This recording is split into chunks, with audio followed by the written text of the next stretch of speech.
So we're cozied in and tucked in at the back of the stand here at Netherdale. We're just waiting on the start of Gala versus Melrose, which is the second time these two teams have met in National League One. But we get an opportunity to chew the fat with my co-commentators Robin Purdie and Steven Dyer as well, who'll be talking all things referees throughout the game, and obviously introducing a bit of his rugby knowledge as well, because I'm sure you've got plenty of that. But it's your debut as well on Borders Rugby TV, isn't it? Yeah, it is indeed. First time. Yeah, nervous? A little bit. No, you'll be fine. You're in good hands. But obviously there's been a little break from action over the last couple of weeks on Borders Rugby TV for the Six Nations, which has been on, and last week's performance after the great win that we got at Murrayfield. Maybe not the best spectacle to watch, but overall it was like a good win, and to then fall flat against Wales, it's been quite a disappointing start really for Scotland.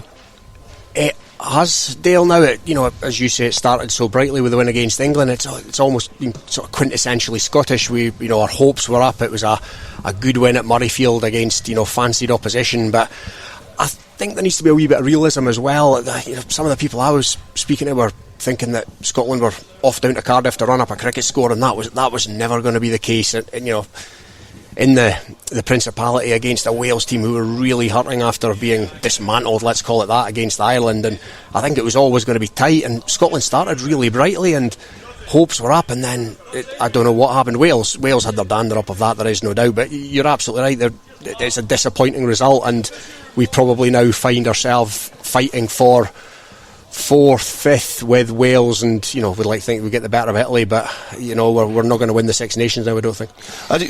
You hear people talking about the fact that it has been typically Scottish, and we could probably then turn over the form team in the world now in France when they come to Murrayfield next weekend. But it did start well, but it has been echoed throughout the media.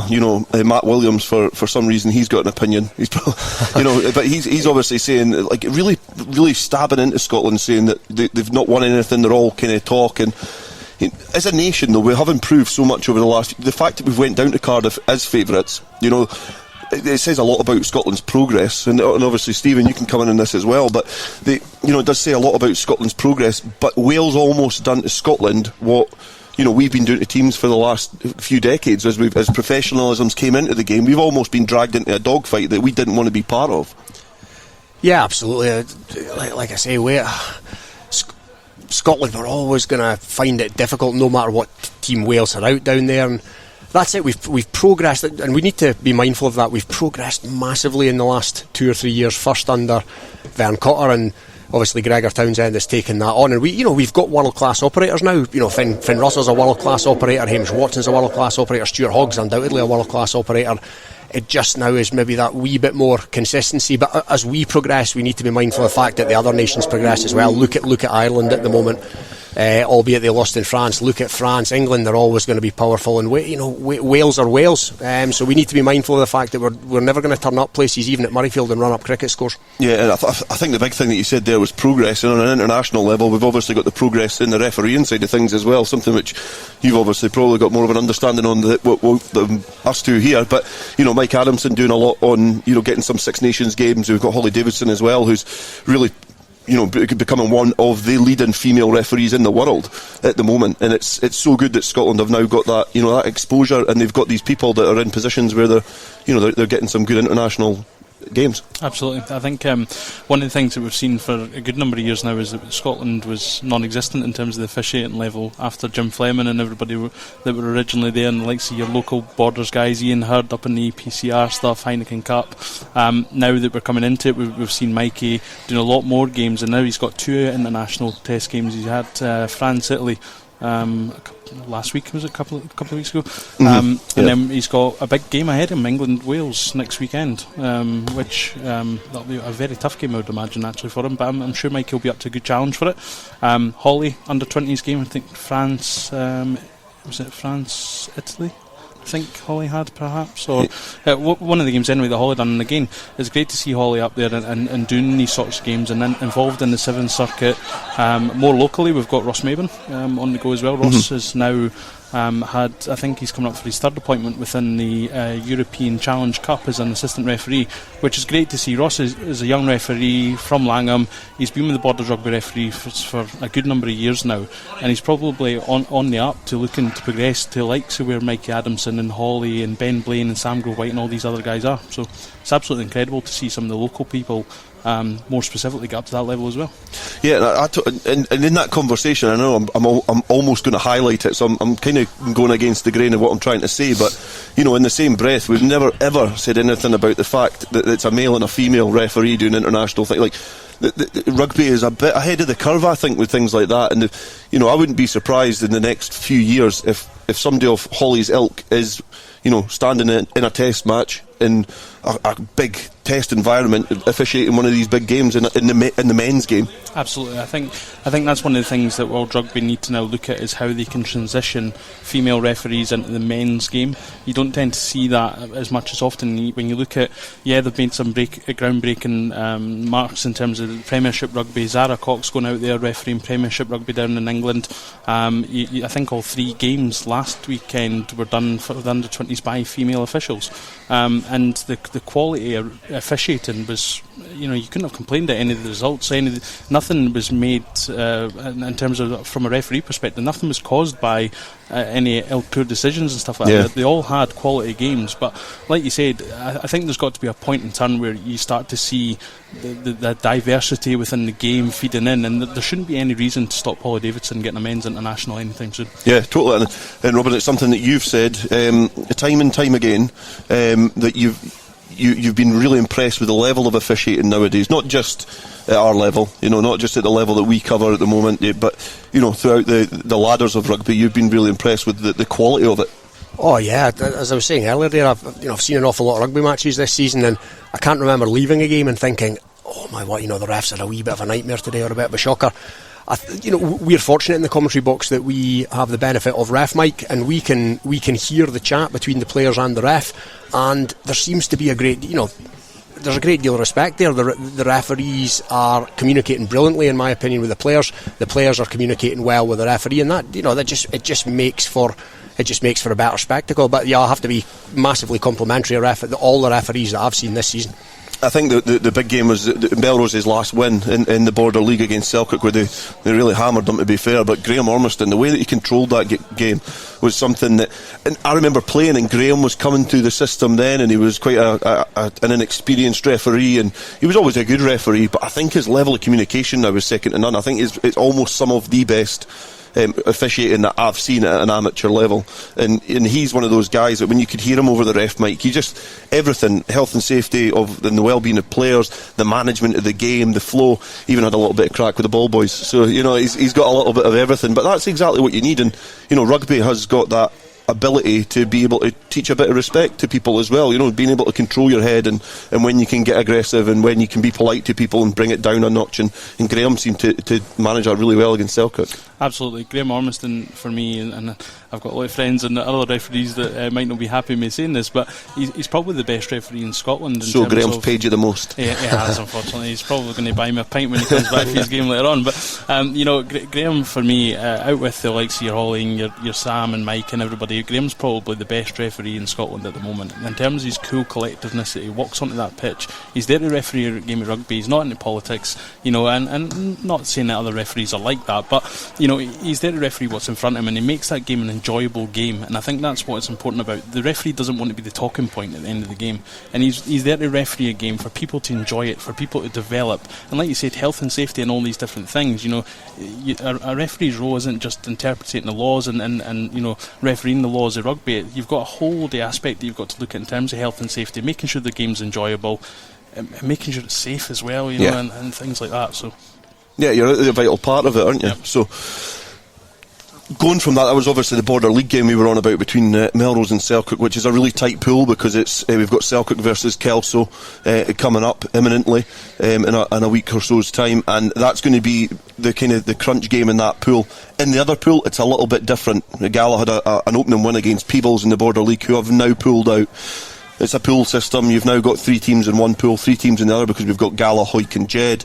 the winner of that pool obviously is going to play the winner of whoever comes out the other pool. It's all quite a little bit clunky. What are your thoughts on the Border League just now? Well, it's obviously, I think it's the oldest tournament in the world, but it does look very different to how I remember it when I was a youngster. It probably carried a wee bit more gravitas back then, if I'm being honest. But I think it still has its place. I think it's important that it continues, and I'd like to see teams continue to invest in it. Possibly it's starting to get used a wee bit more as a development tool, but that's understandable to an extent as well. But I think it's important that it continues to have its place at the table. Yeah, I think so. I just feel like it's been shoehorned in over the last few years. Ever since I was playing, and I think the Border League, and especially, not to talk down to the club that I played for and the level that I played, but it was always a bit of an inconvenience, because you were playing the teams at the time. Melrose were one of the dominant forces in Scottish rugby, so when we were playing Melrose on a Friday night, it was a good spectacle, but you knew realistically you probably weren't going to win. You never went into the game with that mindset. I'm not that type of person, but it just has become a little bit shoehorned in with the rise of the Kings of the Sevens and the popularity of that, and obviously the clout that brings to the clubs as well. It almost seems it now needs to identify a place. I think a league system for me is better. I think all the teams playing each other to find the best team in the Borders. Whether that can get into a calendar structure remains to be seen, but I just think the pool thing's just a little bit clunky. Either you have a league, and the teams, if they do play in the league, if they happen to cross fixtures, double head it, because then you're limiting fixtures there. But there just needs to be a different approach to it. For me, I don't feel the Border League is really working, and it's not something which, as you say, it just doesn't carry the clout that it used to have. That's right. I'm like you. I'd like to see it come back to a standard league format as well. Absolutely, if two teams are in the same division. I mean, here's a classic example today: Melrose and Gala. That absolutely, as it used to do, double up as a Border League game. And the Kelso Melrose game earlier in the season did the same. Yeah, and why not? That was always the case. But yeah, you mentioned the Kings of the Sevens there, and obviously the Border clubs quite rightly put a great deal of onus on that for a number of reasons. And yeah, I think the clubs probably need to come together and decide what they want from the Border League and what format is it to take. But we talk about player welfare and the length of the season, and there's always going to be weather call-offs, and in this time in life there's COVID and all the rest of it, and it has possibly come the third spoke, if you like, the poor relation almost. Yeah, I just think it's a funny thing when it's discussed about the clubs need to come together to speak about it. Now, who's deciding? Like, who from Melrose is going to decide, and Peebles is going to decide? Is it the players are the ones that are playing for that tournament? Hopefully, if it's financially viable, it's the secretary or the whoever's in charge of the finances at the club should be looking at that, along with the president as well. But it's a players' game as well, and I think there's a real lack of voice. The Borders is such a passionate place for rugby. In my eyes, it is the best place in the Borders in Scotland for rugby. But the players, sometimes I feel that the voice is lost a little bit. I think with Super 6 we've got more amateur, which is great. I think it's almost, I've said, it's breathed a little bit of life back into the clubs.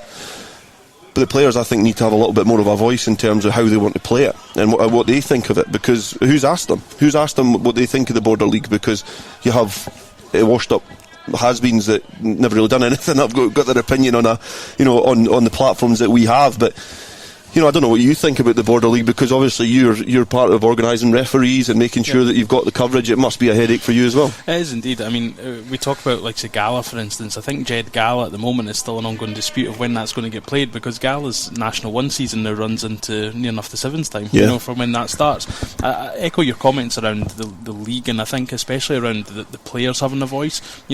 We're sitting watching Gala 2s and Melrose 2s that's going on just in front of us over there, and these younger people are the future of rugby, and it's not to sound ageist at all or anything, but it's who's making those decisions on the way forward, because ultimately it's these guys that are going to, or girls, anybody, but in terms of Border League, it's these guys that are going to have the future, and it should be decided on what they feel is best for their development and what they feel is best for them as players in the game, and what they're going to enjoy more. I think at the moment, one of the things I would certainly be mentioning is, in terms of games, and we're pushing games backwards all the time because of restructuring and games getting cancelled and the national leagues and everything taken over, is why aren't teams and clubs not allowing some of these seconds players to come up and have a shot at playing? Why does Jed have to play Gala first? Why can't Gala seconds come up and have a development game?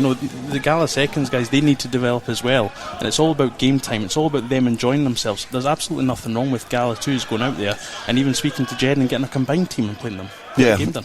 I think that brings its own issues as well, and it's just another potential decision and something else which can add to the pot, which might help alleviate some of these the congestion and bring a little bit more identity to the Border League. I feel that's what it's lacking. It's lacking that little bit of identity, but I'm glad we've never done this with a pint, because this could probably go on for a few hours, and you probably get a few more people piling in. We've got a guy in the sponsors, Colin Woodall's never been to a rugby game in his life, but he'd probably end up piling in after a pint as well. But it was great to get a little conversation with you just before the action. We've still got about half an hour before the teams get underway, just getting them through their warm-up. The sun is splitting Netherdale here, the snow's even off the Eildon Hills over on the far side, so it's going to be an interesting game. It was one that Gala won comfortably back in October, so it's going to be a really interesting clash, as Gala are really, really chasing down top spot and they're in a great position, but I'm sure Melrose will have a lot to say about that as well. But that is still to come. You'll see that in the highlights package later on, but that was great to get a chat with you, Robin and Stephen, as well. Thanks very much, Neil. Cheers.